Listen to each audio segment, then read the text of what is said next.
Good morning, Year 12. Today we're going to be having a look at how to evaluate telescopes, how to distinguish between what they do well and how they could be improved.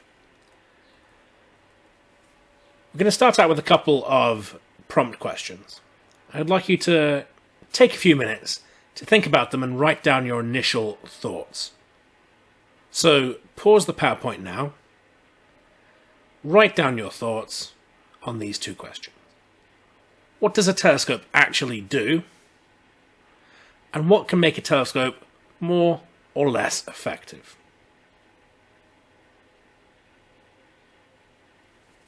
This first question really gets at our understanding of what a telescope is.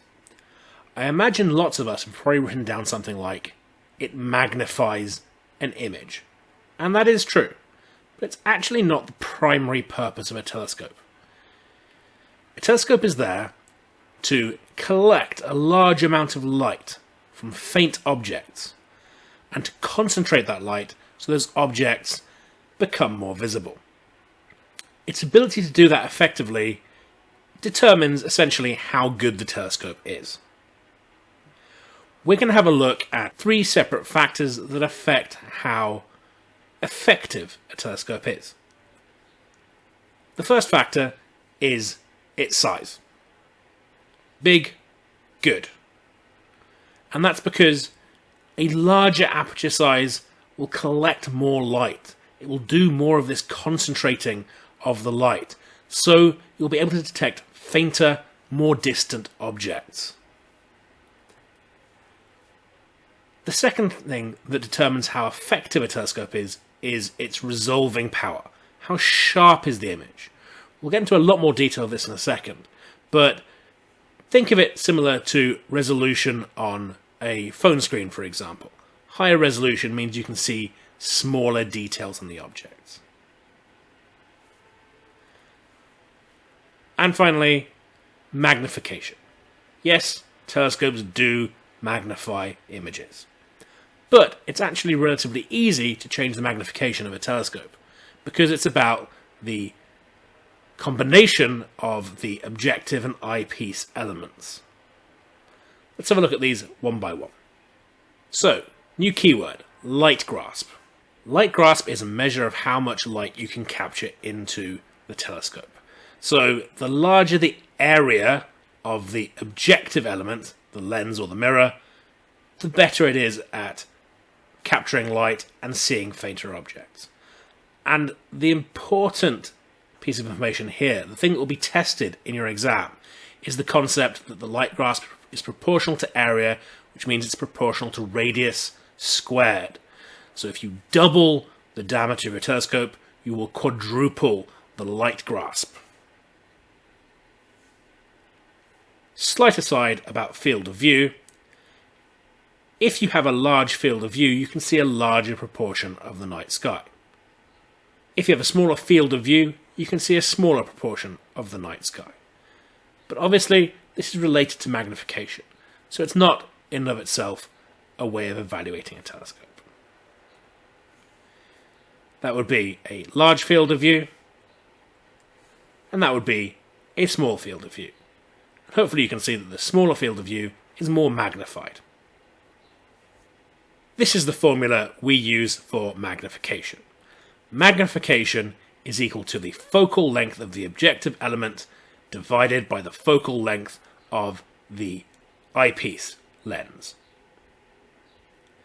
Now, remember that in normal adjustment, the distance between the objective and the eyepiece lens is given by the addition of FO and FE. The most complex exam questions use the idea of normal adjustment and the magnification formula to test whether or not you can do a simultaneous equation, essentially. Remember that if you magnify an image, you need to have it bright enough in the first place. So even though, if I just change the focal length of my eyepiece lens, if I make it small enough, I can increase the magnification of a telescope to almost arbitrary amounts. If I'm not collecting enough light in the first place, then it's not going to do much good. You need to have sufficient light grasp in order to produce a high enough magnification. There are also limits on manufacturing the focal length of an eyepiece lens. So if you want to increase magnification, you'll want a longer telescope, one with a longer objective focal length. Let's have a look at resolution in a bit more detail. Resolution is how much fine detail you can see when you look through a telescope. And all else being equal, larger apertures lead to higher resolutions. So a larger telescope will be able to make out finer detail than a smaller telescope. So for example, this is a picture of a galaxy taken through an amateur telescope of maybe 5 inches diameter. There may be other issues with the seeing conditions and the optics of the telescope, but you can see that generally speaking, the resolution is low. If you image the same galaxy, but through a telescope that has significantly larger diameter, you'll see you get much more detail. Now this is actually a degraded, an artificially degraded image from a telescope to get across the idea of resolution. This is actually not particularly good resolution. The real Hubble image looks like this. But you can see how resolution increases between the three images and how more detail can be seen, starting out with the smallest telescope and then increasing up to the ideal situation, which is, in this case, Hubble.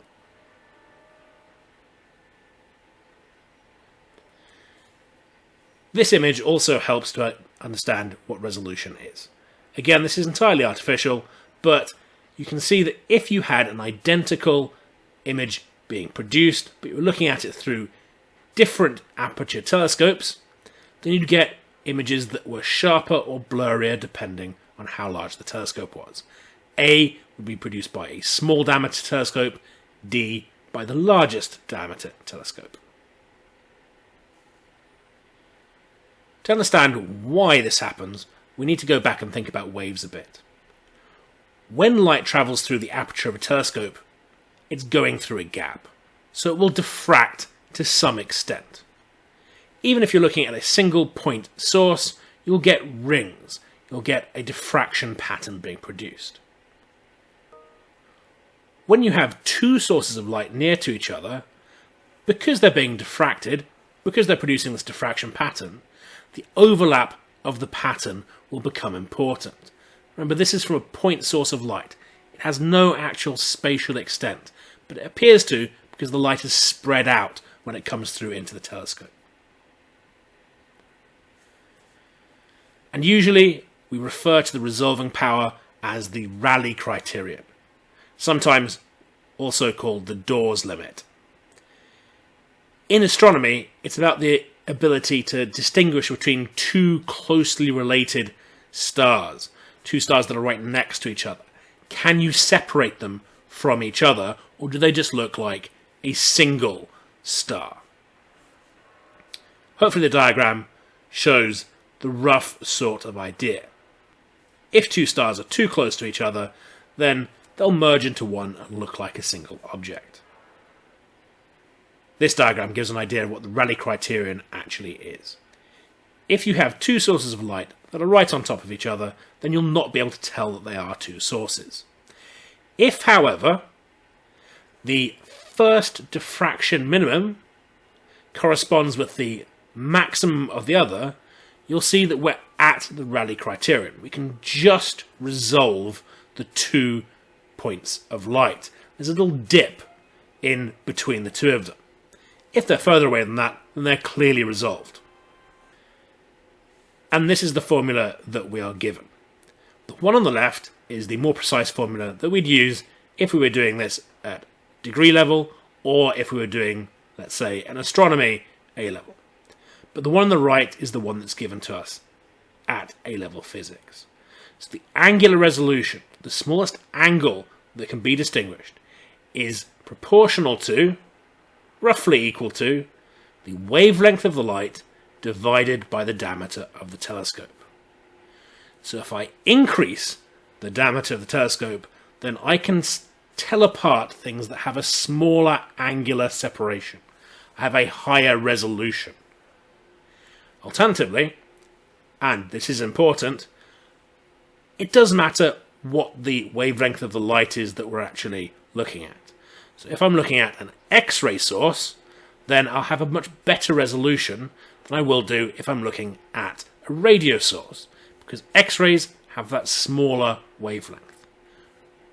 We'll do some practice using this in the questions later. There is some confusion with terminology here sometimes. Remember that a high resolution, if we're thinking about a phone screen, that means a lot of pixels. But in this case, a high resolution means a lot of detail, which means there'll be a small angle between resolved sources. So that theta will be small. That is high resolution. Please pause the video now and try these 5 questions. They use the equations that we've come across so far.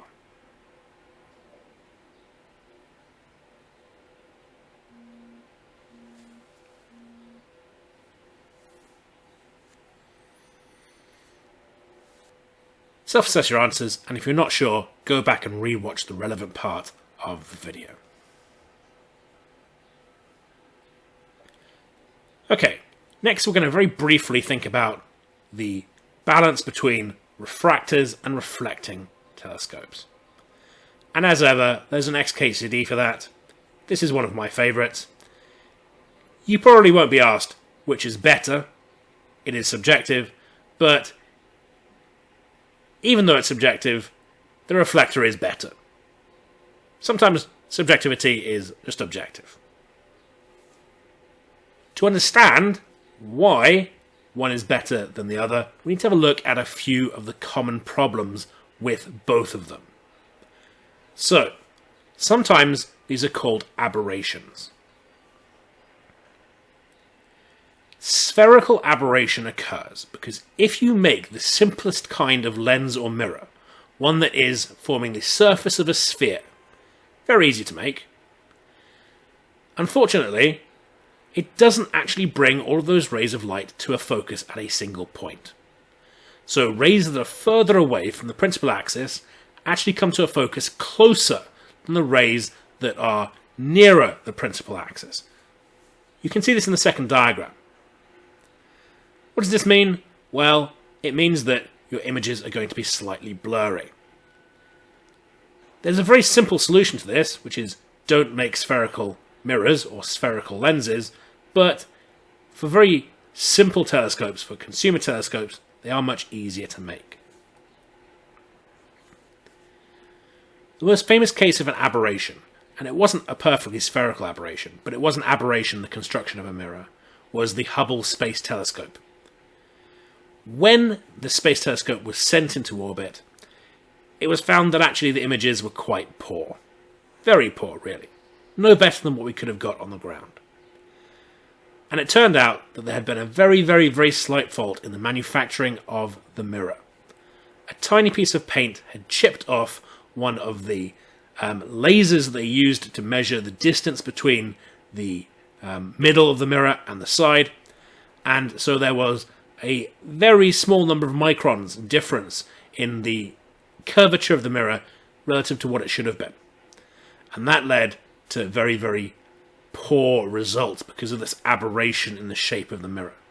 So they had to send up additional mirrors to repair the Hubble to correct for the known aberration. So you can correct for aberrations like spherical aberration.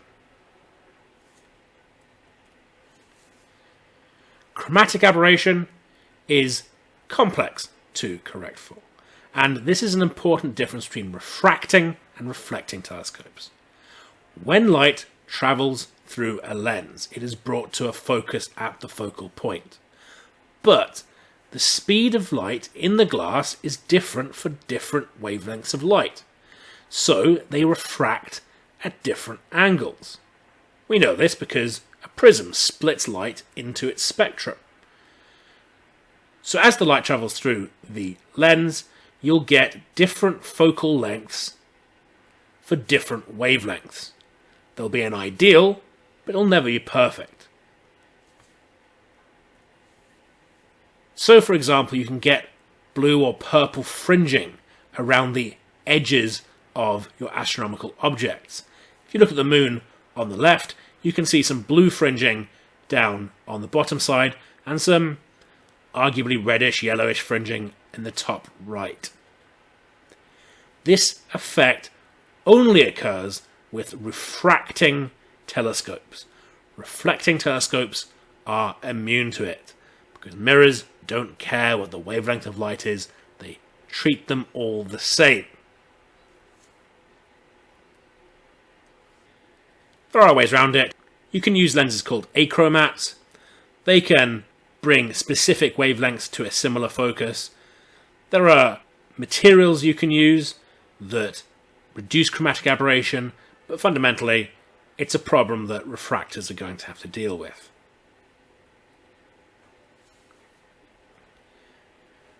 We've already talked about aperture size. A larger aperture means more light grasp, means more light entering the lens, which means you have brighter images. You can see more distant objects. It's also a factor in the resolution equation, meaning that a larger aperture will lead to more detailed images. If we're talking about reflectors, and we want to have a larger aperture, that's fine. You can make compound mirrors, mirrors made up of lots of other mirrors. This image shows this nicely. On the left, we have the roughly 5-meter Hale telescope mirror, and that's about as large as we can make mirrors. As soon as you wanted to make a larger telescope, though, all you have to do is take little hexagonal mirrors and stick them together.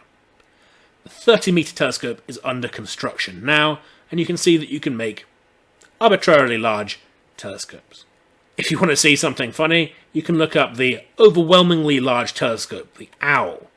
They were planning on building it. It would have had an aperture of about 100 meters. Would have been a bit too expensive, so they scaled it back. But importantly, it would have been physically possible. For refractors, though, a lens has to support its own weight. You can't put a bunch of steel tubing to support a lens behind it, because the light has to go through it. A mirror is supported on one side, a lens isn't. So you can't really make a lens more than a couple of meters in diameter, otherwise it will be crushed by its own weight. Therefore, this telescope is the largest existing refracting telescope. And it's very long, but if you think, what is its aperture size? What is its diameter? Looking at the picture, it looks to be something on the order of 1 to 2 meters. Compare that to the 30-meter telescope, we're looking maybe 20 times the diameter. Remember, 20 times the diameter means 400 times the collecting power. That is an enormous difference. And that's why all professional telescopes are now reflecting telescopes. You will be asked about this at A level, but it's worth pointing out that value is relevant. You might know our Orion XT8 telescope. That model in the top left is kind of a little bit bigger, but is still just a few £100, under £1,000. Whereas on the right, you can have a refracting telescope of roughly that size for a similar amount of money. Usually, and this is changing all the time, but usually reflecting telescopes are better value. So this table summarizes all of the advantages and disadvantages of both. Generally speaking, reflecting telescopes are better. You might notice that they're more compact. If you think about your Cassegrain telescope ray diagram that you drew, the light bounces backwards and forwards 3 times, compared to a refracting telescope where it goes through once. So refracting telescopes tend to be very long, and therefore bulky and difficult to use. Reflecting telescopes are cheaper, like we just said. They don't suffer from chromatic aberration, unlike refracting telescopes. Your aperture size is arbitrary. You can make it as large as you want within your budget. One possible advantage for a refracting telescope is that it's sturdy. But let's face it, we are really reaching here. Lens materials do absorb some of the light. probably more so than a mirror would fail to reflect. So again, that's another advantage for reflecting telescopes. There are small differences in construction between the two of them. A closed tube will lead to lower dust buildup and fewer air currents, arguably, depending on how the temperature changes are occurring. So a refracting telescope has small benefits there, but generally speaking, reflecting telescopes far superior. Okay, that third factor we were talking about earlier was magnification. 50x means a magnifying power of 50. Therefore, it will make objects appear as though they are 50 times closer. Remember that stars, with very few exceptions, are actually essentially point sources. They don't have a diameter. The star that has apparently 0 diameter times 50 is still apparently 0 diameter. So, apart from a very few number of very close, very large stars, we rarely resolve the size of the stars. So it doesn't necessarily appear bigger. It does appear closer, and therefore the apparent distance between the stars will increase. Or if we're looking at things like nebulae, then the apparent size of the nebula will increase. This is just the magnification equation that we came across before. Very straightforward to use. It's important to realize that there's an enormous effect on what you see when you look at the cosmos when you use different wavelengths of light. Different wavelengths of light are suitable for different things. The wavelength also affects the resolving power of the telescope. Remember we said earlier, radio waves have a much longer wavelength, and therefore they have worse resolving power for the same diameter telescope. It's important that we realize that the different wavelengths of radiation that we can observe tell us different things about the objects that we're observing. The example on the screen now shows how the Whirlpool galaxy looks different through different wavelengths of light, and we can pick out different processes and different objects within the galaxy in those different wavelengths. So radio waves will tell us where carbon dioxide exists, and X-rays will tell us where the hottest ionized plasmas are. Each wavelength has a specific use, and it depends on what kind of object you're looking at, but they are all useful in one way or another. Pause the video and have a good look at this diagram for a couple of minutes and try and interpret everything that you see. We're now going to do a research task. I'm going to ask you to have a look at a variety of telescopes and to discuss the various adaptations that make them suitable for their purposes. Please listen out for the telescope that I want you to discuss. This telescope is Fermi. What I'd like you to do is roughly half an hour of research and writing up a quick report on what this telescope is used for and how is it adapted for its use. How does it work as a telescope for gamma rays? So, James, this is the telescope I would like you to take. Here are 2 search terms that I think will help you to describe how Fermi works: collimators and coded aperture masks. The next telescope we're going to look at is the Hubble Space Telescope. Obviously incredibly famous, but it has specific adaptations that help it be effective. Amber, I'd like you to take the Hubble Space Telescope. I'd like you to specifically talk about why it is advantageous to have a telescope that is space-based instead of based on the ground.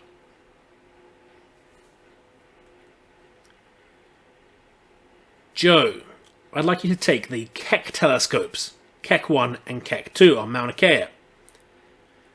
The specific adaptations I'd like you to research are interferometry and adaptive optics. You do not need to get into a lot of detail for these. A brief explanation would be absolutely fine. Finn, I'd like you to take the James Webb Space Telescope.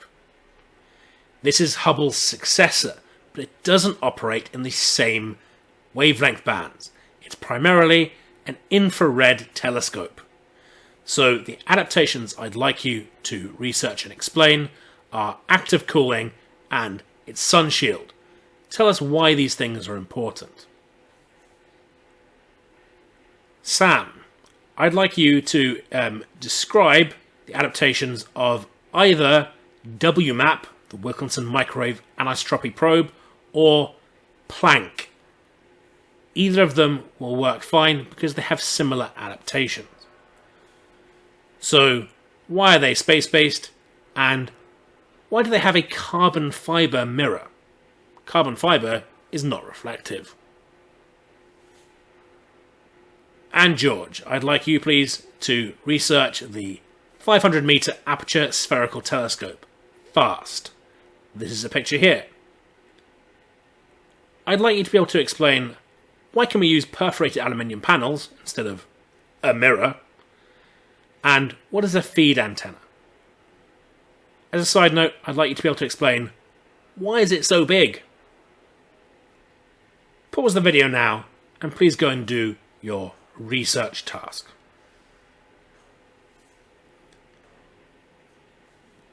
Okay, some of us will have come up with good explanations for why our telescopes need to be where they are.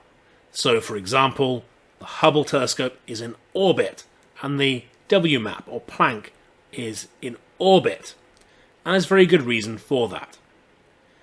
The first reason is that we assume that our atmosphere is transparent. But the reason that we see in the visible wavelengths is that that is where there is a window through the atmosphere that electromagnetic radiation can travel. We can't see in the X-ray spectrum because most of that is blocked. The world is dark in those parts of the spectrum. This diagram shows which parts of the spectrum we can see through the atmosphere with. So, the visible light we can see well. So that's not an explanation for why Hubble is in orbit. Parts of the infrared spectrum are available to us, other parts are absorbed very well by the atmosphere. So, depending on what part of the infrared spectrum we're looking at, we might have to be in orbit. Gamma rays, X-rays, and UV light are almost entirely blocked by the atmosphere. Yes, there's a small amount of UV that gets down to the ground, but it's very, very small amounts compared to the amount of visible light. And once you get beyond the very near ultraviolet, and we get out any bit further up towards the X-rays, then we get very little indeed. There's a radio window, which means we can use ground-based radio telescopes, but again there's a limit to this. Very long wavelength radio waves are still blocked. So that means there's an entire part of the spectrum that we're probably never going to be able to realistically look at the universe through. It's very difficult to put a 500 meter aperture telescope into space. That being said, there are plans to build a telescope in a crater of the moon on the far side of the moon from Earth to shield it from Earth's radio waves. And that could look at these longer wavelength radio waves. The other thing that affects using a telescope on Earth is the effect of the atmosphere apart from just the absorption of light. If you take an image of stars using a large telescope on the Earth's surface and the same one from Hubble, you will see a large difference. This is because of the Earth's atmosphere. You get scintillation, stars twinkle, because the light that comes from them is refracted as it passes through the atmosphere. The atmosphere is turbulent. It means that the light is unpredictably refracted and spread out and blurred as a result. Therefore, if you want to have sharp images, you need to either correct for them. We'll share some of those ideas from adaptive optics in a second, or you need to take an image from above Earth's atmosphere.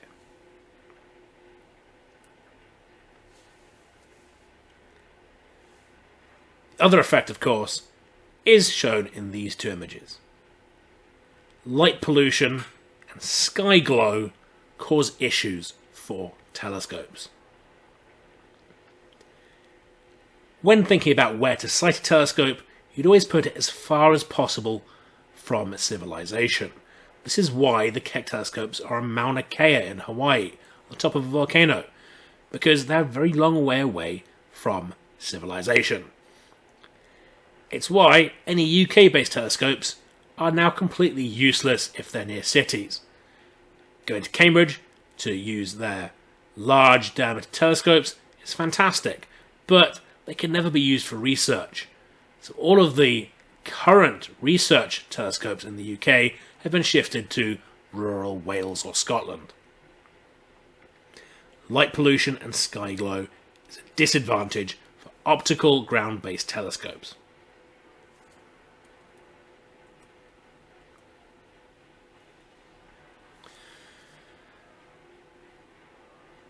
Okay, time to reflect back on where we've come from. I'd like you to have a look at your initial thoughts. What does the telescope do, and what makes it more or less effective? I'd like you to take them and evaluate how your understanding has changed. Try to write a 10-mark answer for these two questions. What do telescopes do, and what makes them more or less effective? There's an enormous amount you can say. Please do this from memory. Do not go through the PowerPoint and have a look at each slide.